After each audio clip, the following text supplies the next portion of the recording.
Welcome to Solanki classes.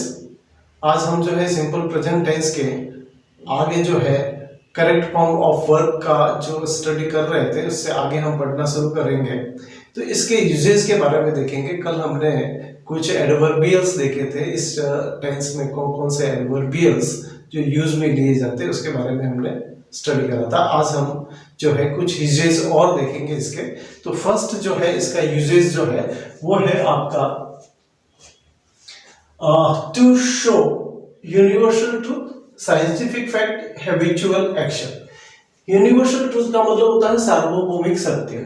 सार्वभौमिक सत्य means ऐसा सत्य जो कभी नहीं बदल सकता है, ठीक है ना, जो बदला नहीं जा सकता।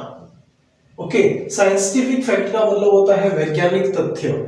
और थर्ड नंबर पे हैबिचुअल एक्शन लिखा हुआ है, आदतन कार्य को बताने के लिए सिंपल प्रेजेंट टेंस का यूज करा जाता है। तो सेंटेंस को देख के आप पता लगा सकते हैं कि ये कौन सा सेंटेंस है, हैबिचुअल एक्शन वाला है या साइंटिफिक फैक्ट वाला है या यूनिवर्सल ट्रूथ वाला। जैसे यूनिवर्सल ट्रूथ वाला वापस में समझा देता हूँ।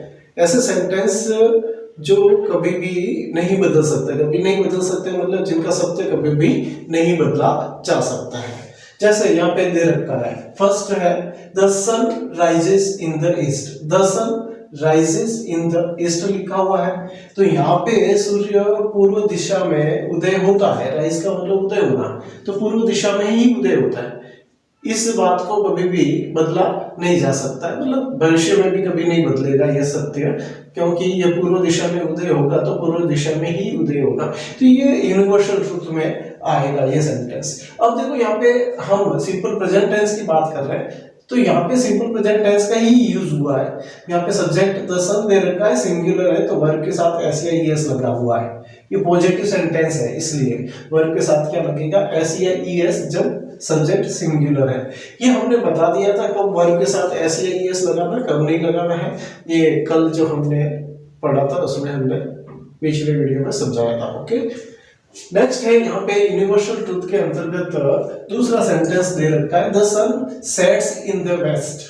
अब यहाँ पे भी सन से रिलेटेड ही ये सेंटेंस, सूर्य जो है पश्चिम, वेस्ट का मतलब पश्चिम दिशा में, सेट्स का मतलब अस्त होता है।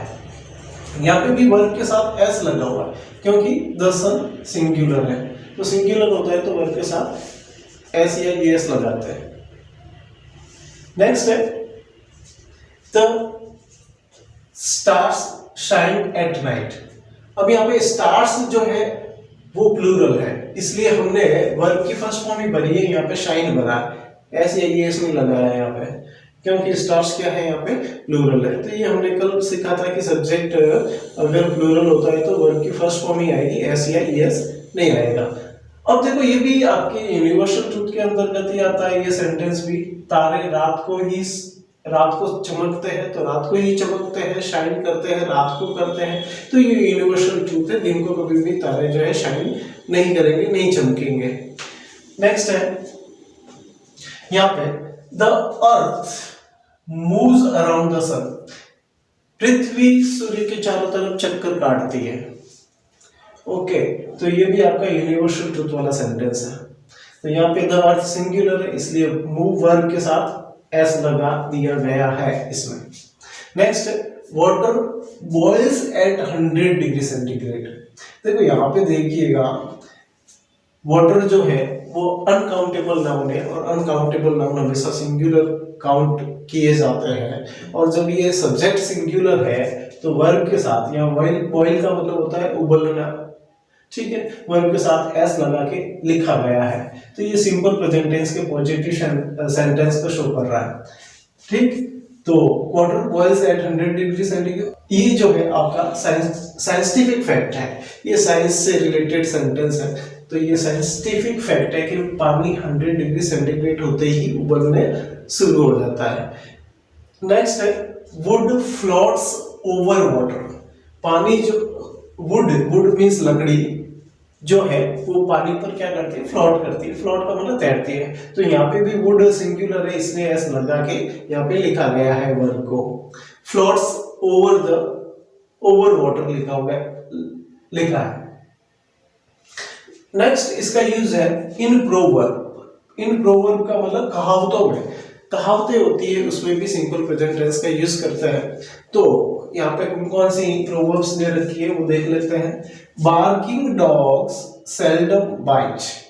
ओके, बाइट यहाँ पे वर्ब है। अब यहाँ पे एस नहीं लगा, क्यों नहीं लगा? क्योंकि यहाँ पे बार्किंग डॉग्स जो है वो आपका प्लूरल सब्जेक्ट है, इसलिए एस नहीं लगा वर्ब के साथ में। सारे ये सिंपल प्रेजेंट टेंस के सेंटेंस है और पॉजिटिव सेंटेंस ही लिखे हुए हैं सारे, इसमें दूसरे नेगेटिव इंटरोगेटिव सेंटेंस यूज नहीं हुए हैं यहाँ पे। तो पॉजिटिव सेंटेंस का ये रहता है कि हम वर्ब के साथ में या तो एस या ईएस लगाए या वर्ब की फर्स्ट फॉर्म का ही यूज करें। तो वो सब्जेक्ट पे डिपेंड करता है कब वर्ब के साथ एस या ईएस लगाना, कब नहीं लगाना है। तो यहाँ पे देखिएगा डॉग्स, बार्किंग डॉग्स, ये प्लूरल है इसलिए यहाँ पे वर्ब के साथ एस नहीं लगा, बाइट लिखा गया है। इसका मतलब होता है बार्किंग डॉग्स सेल्डम बाइट, भौंकने वाले कुत्ते काटते नहीं है। नेक्स्ट लिखा हुआ है, ये प्रोवर्ब है। नेक्स्ट और भी दे रखा है proverb, a bad workman always quarrels with his tools. यहाँ पे लिखा हुआ बैड वर्कमैन का मतलब होता है एक जो है खराब काम करने वाला आदमी जो है हमेशा अपने टूल्स के साथ जो है क्वारल्स करता है, झगड़ता रहता है। इसका मतलब जो है एक आपके हिंदी में प्रोवर्ब है, कौन सी, नाच न जाने आंगन टेढ़ा, वो वाली प्रोवर्ब है यहाँ पे। तो इसमें देखिए बैड वर्कमैन ये सिंगुलर है, वर्कमैन सिंगुलर है, इसलिए वर्ब जो है क्वारल है, इसके साथ आपके एस लगा हुआ है। नेक्स्ट देखते हैं यूज में, कंडीशनल सेंटेंस में, शर्त वाले वाक्य में। शर्त वाले वाक्य में जो है सिंपल प्रेजेंट टेंस का यूज करते हैं, लेकिन किन के बाद? इफ के बाद, अनलेस के बाद और इन केस के बाद। कौन से वर्ड के बाद? If, unless, in case. और ये वर्ड जो है कंडीशन को बताते हैं, शर्त को बताते हैं। ये वर्ड इफ है, अनलेस है, इन केस है, ये किसको बताते हैं? कंडीशन को बताते हैं। इसलिए हम कह सकते हैं कि कंडीशनल सेंटेंस में इनके बाद इफ, अनलेस, इन केस के बाद जो है सिंपल प्रेजेंट टेंस का यूज किया जाता है।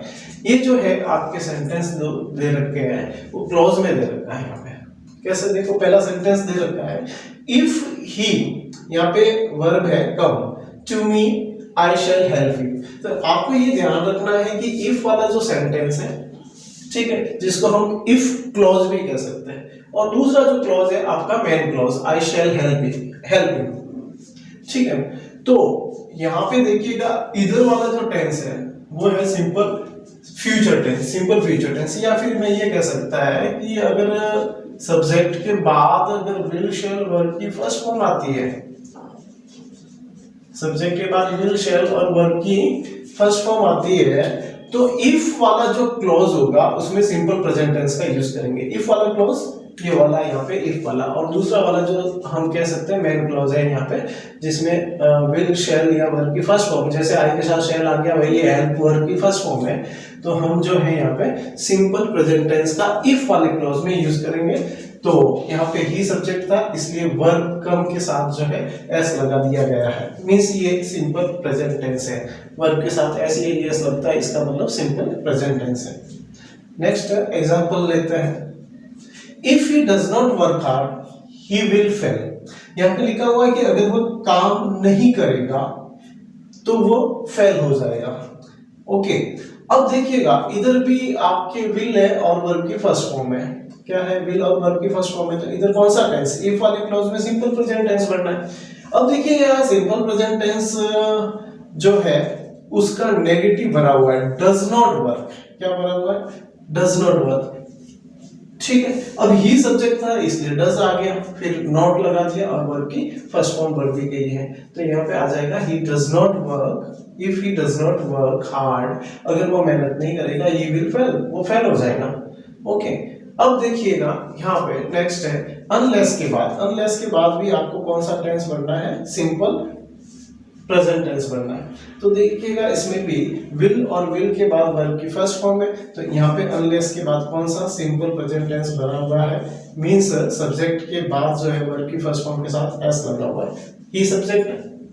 तो पहले भी समझाया था कि वर्ब के साथ एस या ईएस लगाना अगर सिंपल प्रेजेंट टेंस भरना है तो इफ अनलेस के बाद यहाँ पे लिखा हुआ है कि आपको कौन सा टेंस भरना है, सिंपल प्रेजेंट टेंस भरना है। अगर दूसरा वाला क्लॉज है उसमें विल, शैल और वर्ब की फर्स्ट फॉर्म आती है। तो चलिए नेक्स्ट देखते हैं। यहाँ पे इन केस के बाद भी किसका यूज करेंगे, सिंपल प्रेजेंट टेंस का। जैसे यहाँ पे इन केस आया है और इसके बाद जो है इट सब्जेक्ट है और ये जो है रेंज वर्ब लिखी हुई है, तो यहाँ पे इट के बाद जो वो किसका यूज हुआ है, यहाँ पे वर्ब की फर्स्ट फॉर्म के साथ एस लगा के लिखा गया है, मींस सिंपल प्रेजेंट टेंस का यूज हुआ है। और इसके पहले वाले सेंटेंस में कौन सा सेंटेंस है, कैरी अम्ब्रेला, ये जो है आपका इंपेरेटिव सेंटेंस है। तो ये ध्यान देना कि इन केस के बाद हम सिंपल प्रेजेंट टेंस यूज करेंगे यदि इन केस के पहले वाले सेंटेंस में आपके इंपेरेटिव सेंटेंस आता है, मतलब जो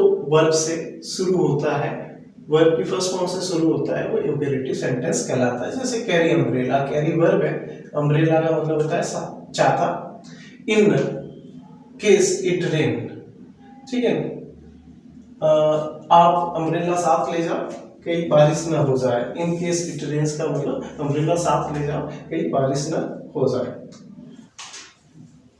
अगला जो चौथा इसका यूजेज है वो ये है, to express a subordinate clause of time introduced by till, when, as soon as. Means subordinate clause of time को एक्सप्रेस करने के लिए जो है वो टिल के बाद, व्हेन के बाद और एज सून एज के बाद कौन सा टेंस भरेंगे, सिंपल प्रेजेंट टेंस भरेंगे।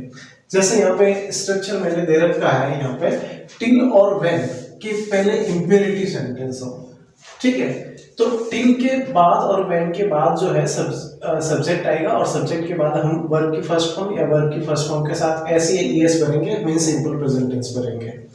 ये जो है पॉजिटिव सेंटेंस में भरते हैं, सिंपल प्रेजेंट टेंस के पॉजिटिव सेंटेंस में वर्ब की फर्स्ट फॉर्म या वर्ब की फर्स्ट फॉर्म के साथ एस या ईएस। ठीक, अब देखिए यहाँ पे एग्जांपल से समझ में आ जाएगा। जैसे यहाँ पे लिखा send me a letter, send me a letter when you reach there. देखो यहाँ पे सेंड मी अ लेटर, मुझे पत्र लिखना। यहाँ पे सेंड वर्ब है और वर्ब से स्टार्ट होने वाले सेंटेंस जो है इंपेरेटिव सेंटेंस कहलाते हैं। वर्ब की फर्स्ट फॉर्म से शुरू होने वाले सेंटेंस क्या कहलाते हैं, इंपेरेटिव सेंटेंस कहलाता है। अब व्हेन के बाद कौन सा टेंस भरेंगे या टिल के बाद कौन सा टेंस भरेंगे, सिंपल प्रेजेंट टेंस। तो यहाँ पे यू के बाद, यू सब्जेक्ट है, वर्ब की फर्स्ट फॉर्म का यूज हुआ है, मीन सिंपल प्रेजेंट टेंस का यूज हुआ है। आपके कौन से टेंस का यूज हुआ है, यहाँ पे सिंपल प्रेजेंट टेंस का। पॉजिटिव है इसलिए यू के साथ वर्ब की फर्स्ट फॉर्म नहीं आएगी, सब एस या ईएस नहीं आएगा। आपको पहले भी बताया था पहले वाले वीडियो में कि अगर subject he, she, it, name, singular noun आता है तो वर्ब के साथ एस या ईएस लगाना सिंपल प्रेजेंट टेंस में के पॉजिटिव सेंटेंस में। और आई, वी, यू, दे और प्लूरल नाउन आता है तो वर्ब के फर्स्ट फॉर्म का यूज करते हैं सिंपल प्रेजेंट टेंस के पॉजिटिव सेंटेंस में। चलिए नेक्स्ट देखो, यहाँ पे अगर टिल और व्हेन के पहले सब्जेक्ट आता है, पहले वाले वाक्य में सब्जेक्ट के बाद विल शैल आता है, वर्ब की फर्स्ट फॉर्म आती है, मींस सिंपल फ्यूचर टेंस आता है। मतलब व्हेन और टिल के पहले वाले सेंटेंस में सिंपल फ्यूचर टेंस आता है, तो व्हेन और टिल के बाद वाले सेंटेंस में सब्जेक्ट के बाद आप वर्ब की फर्स्ट फॉर्म और वर्ब की फर्स्ट फॉर्म के साथ एस या ईएस और मींस अथवा में, अथवा वर्ब की फर्स्ट फॉर्म या वर्ब की फर्स्ट फॉर्म के साथ एस या ईएस लगाएंगे, मींस सिंपल प्रेजेंट टेंस का यूज करेंगे। एग्जांपल से समझेंगे। यहाँ पे वी सब्जेक्ट दे रखा है और इसके बाद शैल और वर्ब की फर्स्ट फॉर्म है, शैल और वर्ब की फर्स्ट फॉर्म है। तो व्हेन के बाद वाले में सब्जेक्ट के बाद जो है वर्ब की फर्स्ट फॉर्म का यूज हो रखा है, यहाँ पे मीन सिंपल प्रेजेंट टेंस भरा हुआ है। द बेल जो है सिंगुलर था इसलिए वर्ब के साथ एस लगा है यहाँ पे। चलिए नेक्स्ट देखते हैं। टिल और अनटिल आता है तो भी यही है, टिल और अनटिल के बाद जो है वो सिंपल प्रेजेंट टेंस आएगा। जब पहले वाले सेंटेंस में टिल और अनटिल के पहले वाले सेंटेंस में सब्जेक्ट के बाद विल, शैल और वर्ब की फर्स्ट फॉर्म हो। अब देखो यहाँ पे शैल और वर्ब की फर्स्ट फॉर्म का यूज हो रखा है, इसका मतलब यहाँ पे कौन सा टेंस है, सिंपल फ्यूचर टेंस है। तो टिल और अनटिल के बाद जो आएगा वो सिंपल प्रेजेंट टेंस आएगा। यू के बाद यहाँ वर्ब की फर्स्ट फॉर्म का यूज हो रखा है, सिंपल प्रेजेंट टेंस का यूज हो रखा है।